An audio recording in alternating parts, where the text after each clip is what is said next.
Hello from the underside. Get it? It's like that one bitch said that nobody likes, but for some reason white girls likes. Whatever. Yeah, so here's our next project. I was getting ready to run some fuel lines, and I remembered that this side of the frame rail in the rear is pretty soft and missing some pieces and stuff like that. It's got some subframe connectors in it that me and my buddy welded in a whole bunch of years ago, probably close to 20 years at this point. Yeah, so I think we're gonna chop some of this bad stuff out, just put some stuff in there, you know, maybe layered a little at the top. I'm gonna clean all this up with some wire wheel action. Rest of the car, I mean, it's crusty, don't get me wrong, but it's good enough. It's good enough. So we're gonna put the stock tank back in, but we're gonna run AN lines out of it and stuff like that. I might think about relocating the charcoal canister from here somewhere back here. I don't know, just so it doesn't smell like fuel. Yeah, I mean, the rest of it's pretty good. I might do a little like fabricationing to kind of tie these boxes in here. Like, you know, instead of doing like actual torque box plates for $35 shipped, something like that, I'm just gonna make some because I have plate laying around, and I'm gonna weld some more on these guys here because they weren't fully welded all the way around. We did it on the floor. Apparently I cut my brake line too, so that's cool. Brake hose.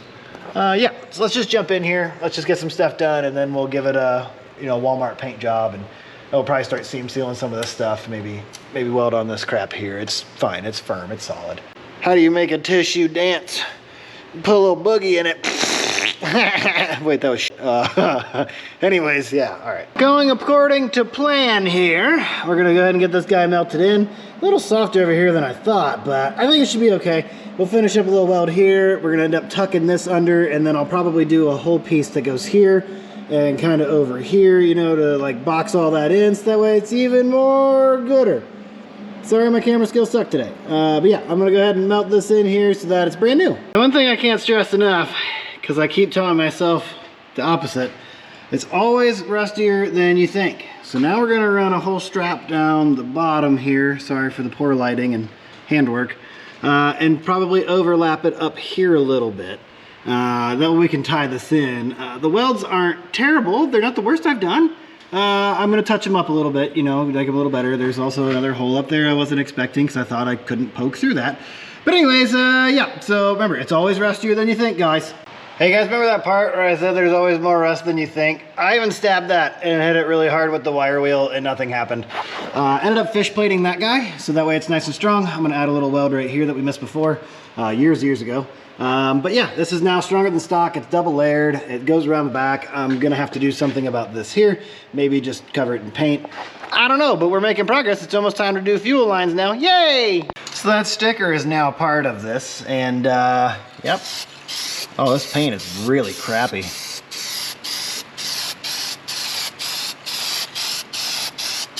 Yeah, maybe I shouldn't use this paint, but you know, this is now protected. It'll never rust through again.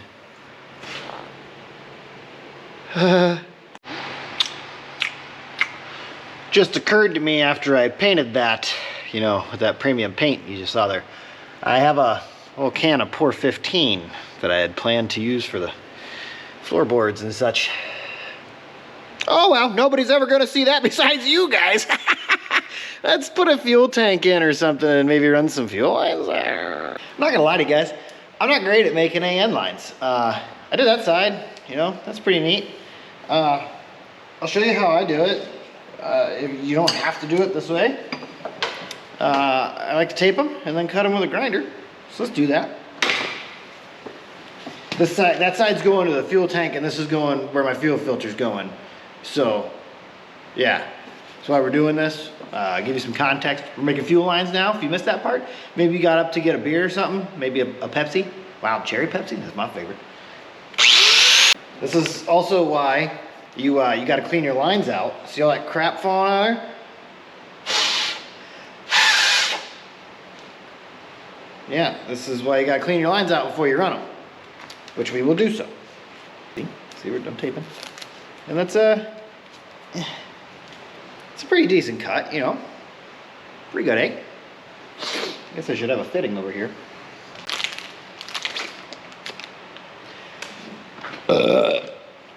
Also, I'm doing -10 for the supply side. because that's the size fittings they had for my fuel rail was -10 and -6. I would have rather ran 6 on both sides. But now we have like 1,000 horsepower capable fuel line. So like, that's pretty neat. Probably not gonna need that for a few years. Anyways, you take this one, this side's threaded, this side non-threaded. You take the not threaded side, and you just sink her right in there, you know. Super easy. There we go. And you don't want to put it all the way in. You're probably not gonna be able to see that. There's a lip in here, and I have it like that much below it. Hopefully that helps you. This way you can get your fitting in it. Don't get in the dirt. So now we're gonna take this guy. Get it?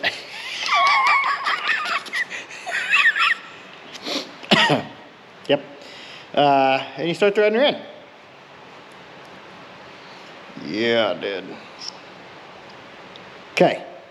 About as far as I can get it by hand. So now we're gonna go screw up the fitting in the vise. A lot of LS garbage laying around here. Oh, I mean LS parts. Okay, so my bench vise is a big piece of crap I got off of Amazon. You just torch it down until you kill the fitting there. And then you take your ranch. You can use a crescent ranch, regular flavored ranch, spicy ranch. And then, yeah, you just send her home, really. This is difficult with a crappy vise. Get a good vise, guys. Just get a good vise. That's my advice to you. Now, see, it didn't do it that bad. And yeah, there we go. Now we have 2 straight fittings. One's for the fuel tank side, and one's for the fuel filter side. This one's a little janked. I got her a little janked. That's okay. All right. Yeah, I guess let's do more of this, and then I'll keep you posted. So if you guys follow me on Instagram or Facebook like you should, I don't know what the fingers mean, but you know, you got a little sneaky peeky at these guys, eh? Look at that, yeah. Some Cobra R knockoffs. I've been wanting to put these on a car for so long. Now, granted, they're in poopy shape, but I got a plan for that. This guy's missing a center cap. I also have a plan for that. These are the tires that came off the wheels. This guy, I don't know why it wasn't holding there. No clue. That was full of water. No big deal. This one was obviously. Look at that. It reminds me of. Never mind. I can't say that on here. Yeah. So the tires were poop. They were different sizes. 4 different brands. Three different brands. Two BF Goodrich's, 1 Goodyear, and Daytona. So I did the right thing, and I put way too big of a tire on it. 245, 45, 17. And guess what they're going on? The old Trash Panda Mustang. I don't know why it's suddenly the Trash Panda. This is Pipe Dream. But yeah, you know, just a little insert here since this has kind of been a boring video. Thanks for following along. And, stop it. And, you know. Yeah, what do you think about those, huh? Look pretty good. Pretty fresh. And they're basically brand new. They aren't peeling at all or nothing. Now clearly they're all missing center caps except 1. 2 more were in there, but they didn't come out when I was trying to balance them with these brand new GT Radial Sport Active 2s. I mean, they're decently soft tread wise, and they're 245, 45, 17, so that's like 26.9 by 8.9 wide or 9.6 wide. I don't know, they're pretty friggin' wide. I'd like to lower it more. I'd definitely like to lower the front more. Good news is I have some V8 spindles to go in here, so that way I can get rid of the 4-cylinder setup. I have, you know, different brakes on it then, at least, you know, bigger shaft. And then I can cut at least 3 coils out of the front, because that's ridiculous, and I ain't gonna be putting all that much more weight in there. You know, coolant, radiator, intercooler, some tubage, some turbo, maybe 150, 200 more pounds. So the nose isn't gonna drop that much is what I'm saying. I'm kind of stuck, guys. I apologize for the delay in this video, but I have put 5 different AN fittings right here. And no matter what I do, I can't get it to stop leaking. I've cut the line, I've Again, replaced the fitting several times. I used AN wrenches. I've tightened the bejesus out of it. I'm starting to think it's this little adapter at the top there. Maybe it's not in all the way. I don't know, but I can't get it to go in anymore. All right, so this video is taking way longer to come out than I planned. Had a lot going on in between. Had to do some floors in my house. Had to help my mom move. My septic tank collapsed. Just fun homeowner stuff, you know, adult stuff. Anyways, those dreams are kind of crashing. This fuel rail situation is not gonna work out. The only aftermarket AN to factory fuel rail adapters I can find, they don't work. They just leak. Now one's stuck in there. So budget's kind of getting shot in the ass. I'm broke, you know, because of aforementioned things. Still gotta do a bathtub. Anyways, we're just gonna keep pumping on the project now. So we're gonna do the wrong thing and start putting stuff in that's gonna be in the way. As you can see, we got the radiator here. We got some nice little bolts that went right into factory holes. It's a Ranger radiator. It's not supposed to be in here. And then you might ask, well, where's the intercooler gonna go, Jeffy? So we did the wrong thing again, and we got this E3 USA premium Amazon piece. Allegedly, it flows a lot of CFMs through here, and it's way better than the piece of shit I had from a Volvo. So I think we're just gonna tuck that down in here. I really hope that's not showing up on screen right now. What the heck is that? And anyways, yeah, so we're gonna tuck that in behind the radiator. They came with some chintzy little brackets like that. They're kind of poop. I don't really know what they're made out of. Twigs and berries, maybe? I don't know. We're gonna do something like that, but with actual steel and maybe not that 1/4 inch stuff. I got some other stuff laying around. I think that's today's goal.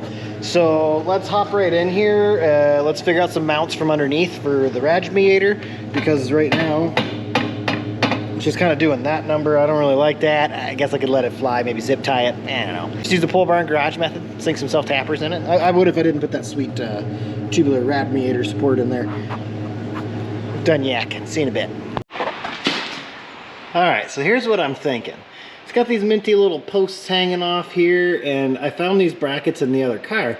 They were originally bolted in, and I had 4 of them for whatever reason, between like the Volvo intercooler and I guess a Ranger radiator. I'm not really sure how I used them, but you know, here's a prime example of how it started. So what I'm thinking is I'm just gonna shorten this up maybe, or wrap it around, and I'm gonna run it through the wire wheel first, get it all cleaned up there, and that way we can, you know, paint it black when we're done. But that should be plenty strong enough. Like, that's in there right now, not even like bolted or welded or nothing, you know, and she's pretty good. So I think that's gonna be some good fabric hobblings right there, and then nobody will even notice. And like I said, we'll touch it up with some paint. So yeah, I'm gonna modify another one for over here, and then I might have to space the top of the radiator out a little bit. Sorry for the lighting, this is terrible, I know. Basically make that center hole just bigger, and then just right up on the post, but you know, on top of this guy, just like right in there, and then weld her up. All right, so yeah, we fabric cobbled some radiator mounts together now. You know, I guess you can call it that. I mean, it's really made stuff fit, but yeah, we'll douche those in paint. All right.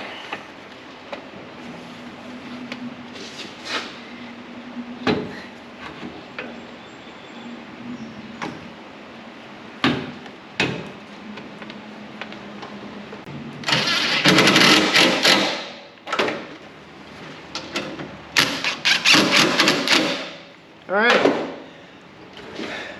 that looks like it's supposed to be there now. And look how solid that is, Jackson. Yeah. Probably gonna forget to douche those in paint. That's okay. That's kind of good. They came around, you know. I wasn't really sure if that was gonna work. I guess I need to figure out the intercooler now. I'm not good enough for this, but we're gonna figure it out together. Togetherness is key when fabric cobbling. We did it. We got parts. So it turned out that it's not Stinger Performance's fault at all. So I don't want any part of this video to make it sound like I'm dogging on them. I love Stinger. They have been great to me over the years. You know, it's not like I've been the most loyal customer because I jump around from project to project, but they have been a huge help throughout the years with this 2.3 and will continue to do so in the future. So, you know, maybe one day we'll get to do some cool stuff with them. But for now, here's the plan. This is a stock fuel rail. Ta-da! It's got AN adapters on it, and this one will not seal no matter what I do. I mean, it is kind of in poop shape from like hitting on there so many times, you know, like different lines and stuff like that. So here's what we're gonna do. We're gonna ditch that turd. We have this premium high flow unit from stinger-performance.com. You have to say it correctly so that way you know how to get to the website, stinger-performance.com. Anyway, we're gonna reuse the stock injectors for right now because it's still on stock ECU until we go to like, you know, micro squirt, mega squirt, pimp, Terminator X, I don't know, whatever. So, high flow fuel rail. Dash 8 in and out, backwards, in, out. We have a aftermarket fuel rail. That was the whole hold up there. They use Kerbin fuel pressure regulators, and they're on like intergalactic back order, and we just couldn't get one. So, we got, you know, in the fashion of this build, we got a cheap one, Evil Energy. It had good reviews, so we blocked off the secondary in and out. We have a dash 8 to dash 6 adapter. We have a dash 6 for the return side, and then this has also got a boost vacuum reference, so if it needs to bring fuel pressure up, it can do so. So that's pretty cool. This will be a nice little unit here. So we're gonna get everything reinstalled. We're gonna get this back together. We're gonna create another line to go from the exit of the fuel rail into the regulator, and then, you know, that way we can control pressures. Sorry, I'm kind of loopy. It smells like gas in here real good. Forgot what I was doing. Let's get to work. What do we do? Why are we just standing around for? You guys ever stick that up your nose holes when it gets raw? Me either, that's kind of weird. Anyways, it's a little dabble do you here, you know, you want to clog your injector, you just want to lube up your O-ring with it. That's all you want to do. Just get a little petroleum jelly on her, you know what I'm saying? Just slap some of that shit.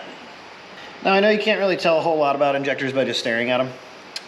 What I can tell about these is both holes are actually pretty clean. I probably could have douched them out on top. I cleaned them. By clean them, I mean I just wiped the shit off the bodies of them. All right, now that we got our nose holes all lubed up on this guy, I probably should have tightened all this before whatever. Look how easy that was. Boom, shakalaka, right in there. So I'm gonna repeat that 3 more times, tighten up some fittings, get it in here, and bring you in for a closer look. Is that close enough for you?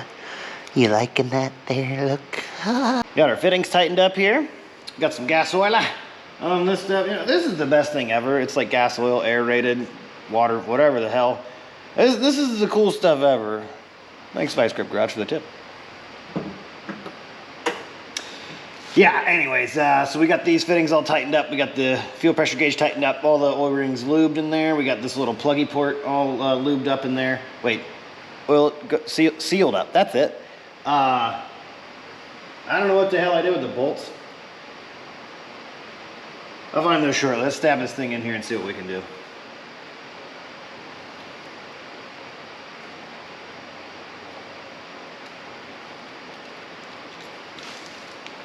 Look at that.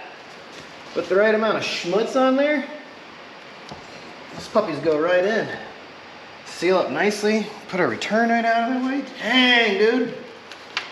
Is this the right stuff?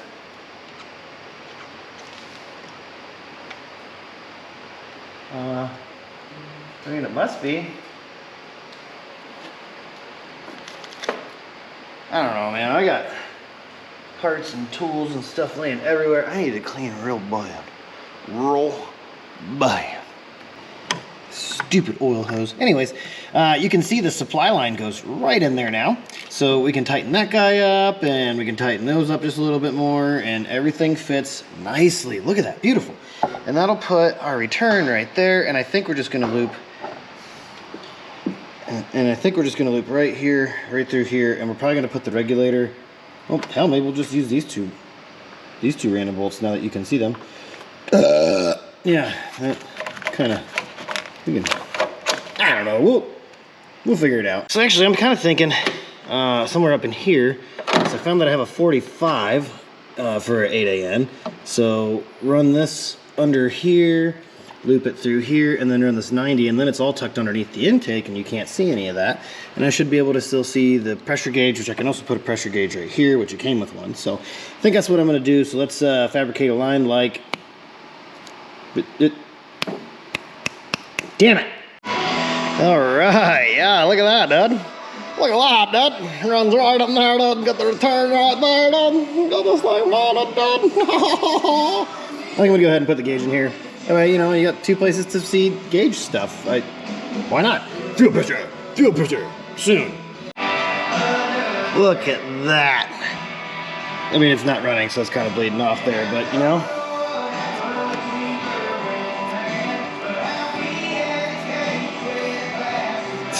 We're dry everywhere, guys. Look at that. Got her back together, boys and girls. So we're coil wire away from starting this rig, I do believe. I went ahead and hooked up the clutch, the shifter, and the drive shaft underneath. All the fuel lines are back in. Obviously, you saw this didn't leak. So as long as that fits under the hood, that's a good location. Yeah, and then we're a bunch of vacuum lines shy. I need to run a vacuum line to this guy, which I still have the vacuum tree, so I'll figure out what I'm doing with that. Might mount it somewhere differently. I don't know, you know, but I think tomorrow or Monday, I'm gonna go ahead and just throw a coil wire on it, and we're just gonna see if this pig fires up and what blows out the exhaust, and then we'll probably wrap it up there for right now, and then all we gotta do is put in the intercooler, some piping, belt, power steering, brake lines, seats. Yeah, so really nothing. Definitely a whole nother video. Yeah, so I think that's the plan. Find a coil wire, maybe steal it off one of the other cars, and then we'll start it. And then change the oil when we're done and add trans fluid, and honestly, we're not that far off. I think it's time to give it a shot. Now that you can see through this dusty ass windshield, I plugged in the gauges, I put a seat in it, all that stuff in there is hooked up now. We have the oil return line for the turbo pointed into a water bottle. I've randomly plugged off some vacuum lines in a professional manner, you know, running them to themselves, put a bolt in it. Ran some random old PCV hose to the master booster setup. I don't know why I said master, it's a booster. It's probably gonna run like poos because there's no turbo or VAM plugged in, but I gotta know. And plus, if there's any metal shavings left in there, I wanna blow them out. Let's give it a shot. I'm scared. Jesus will hold that down. I don't think the gauges work.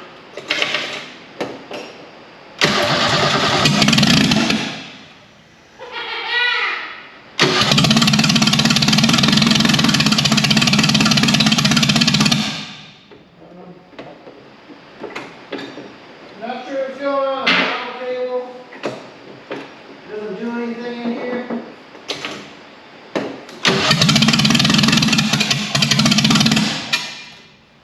Yeah, none of the gauges work. Oh, you know what? There's like no fuses in this fuse panel. All right, we know it runs. Let me tinker with some stuff. Put some random fuses in there that I think it would need. Let's see how that works.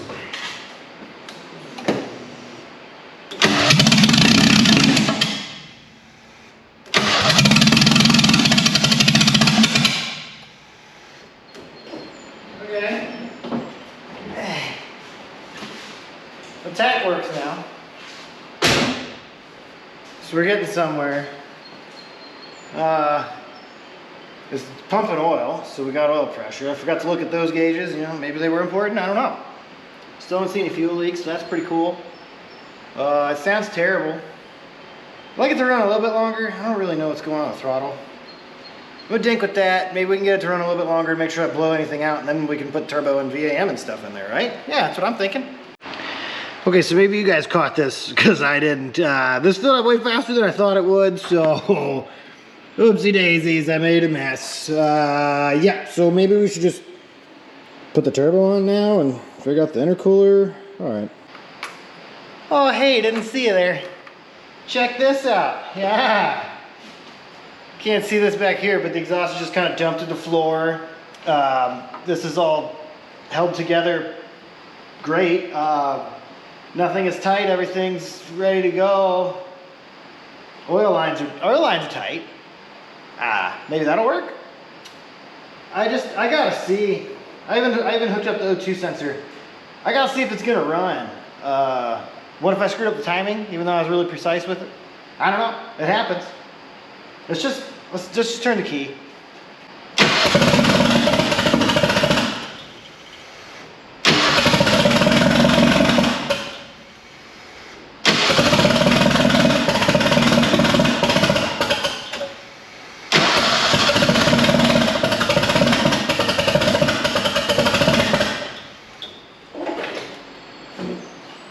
Well, that's kind of a bummer. I was thinking it would at least run like decent, but I don't know. Maybe I have my firing order wrong. Maybe I don't have enough fuel pressure. Not 100% sure what I forgot. I was hoping it would at least stay running long enough to be like, haha, success, it runs. But I don't think that's the case right now. I need to check actual distributor timing. I need to check firing order before I go diving back into it. Okay, yeah, I swapped in the LA2 and it idled longer, but it arguably ran worse because at least this will take a tiny bit of throttle, whereas that would take no throttle. So, yeah, in the next video, it'll be running right, I promise. We'll spend some time with it and make all that work. I do appreciate you guys tuning in. I got some cool stuff coming up. Got some stuff to talk about in the next one. Yeah, I'm sorry it took so long here. I doubt anybody's watching at this point, but you know, life gets in the way, man. Like I said earlier. So yeah, this will actually all be proper. We're gonna check timing, check firing order, check head gasket torque, all that good shenanigans. Yeah, so stick around. See you the next time on Jevy Speed Chat. Woo! It runs. That's a win in my book. Yeah, fuck yeah. I'm gonna go eat some food, drink a Pepsi. It's gonna be a good day.